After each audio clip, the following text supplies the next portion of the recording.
La force de l'eau. Introduction. L'eau est la ressource la plus importante de la Terre. C'est aussi une force importante. L'eau recouvre la majorité de la Terre et change l'apparence de la surface de la Terre. Les plantes, les animaux et les êtres humains ont besoin de l'eau pour survivre. Nous devons prendre soin de l'eau pour le bien de la planète Terre. Tu peux trouver de l'eau à la surface de la Terre, dans les lacs, étangs, rivières, ruisseaux et les océans.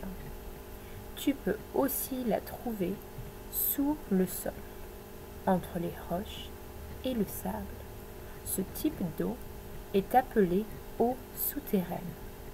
L'air contient aussi de l'eau dans les nuages, dans une forme invisible. Ce gaz s'appelle la vapeur d'eau. L'eau en mouvement. La majorité de l'eau qui est sur Terre bouge. L'eau tombe des nuages sous forme de pluie, puis rejoint des ruisseaux et des rivières. Le terrain autour de ces ruisseaux et rivières s'appelle un bassin versant. Les ruisseaux s'écoulent dans de petites rivières et les petites rivières s'écoulent dans de grandes rivières. Les ruisseaux et petites rivières s'appellent des affluents. Au cours du temps, l'eau qui se trouve dans ces affluents rejoint les océans. L'eau est une force. Lorsque l'eau s'écoule dans les rivières et les ruisseaux, elle ramasse de la terre, du sable et des roches. Cette terre et ce sable sont transportés par l'eau et s'appellent des sédiments. Les sédiments aident l'eau à creuser dans la terre. Le Grand Canyon est un des canyons les plus grands sur Terre. Il a été creusé pendant des millions d'années par une rivière rapide, la rivière Colorado. Cela montre que l'eau peut être très puissante.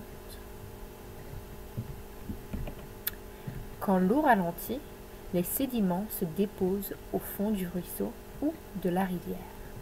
Les dépôts de sédiments créent de nouvelles terres, des deltas et des bancs de sable.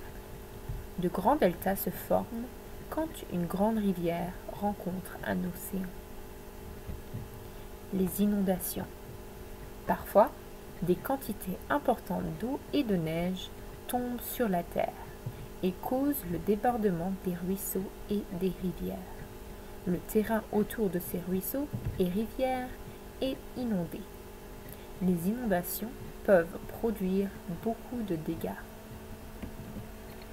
Quand l'eau se retire du lit des rivières, la terre qui avait été transportée par l'inondation reste sur le lit des rivières.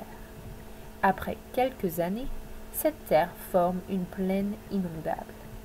Les cultures poussent bien dans les plaines inondables, mais peuvent être détruites s'il y a une autre inondation.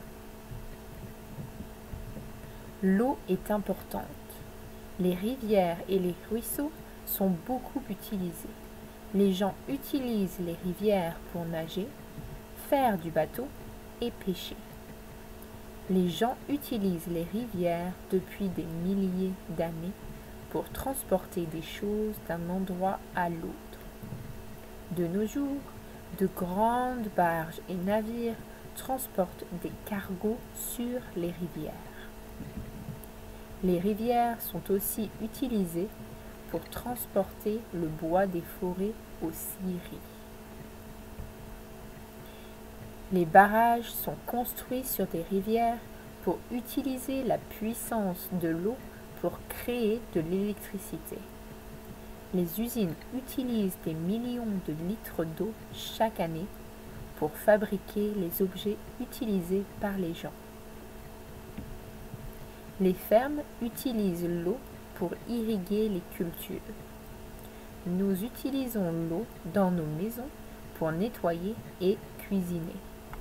De quelles autres façons utilisons-nous l'eau?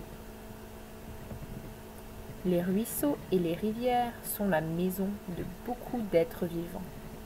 Les personnes et les animaux dépendent des ruisseaux et des rivières pour l'eau potable. Quelques usines et villes renversent leurs eaux usées dans les rivières. Ces eaux usées polluent l'eau. L'eau polluée est dangereuse pour les personnes, les plantes et les animaux qui vivent près de ou dans cette eau et qui en dépendent pour leur survie. Conclusion. La force de l'eau, des rivières et ruisseaux change la terre de beaucoup de façons. Les rivières et ruisseaux sont importants pour les humains, les plantes et les animaux. Les rivières et ruisseaux nous aident à vivre, nous devons nous en occuper.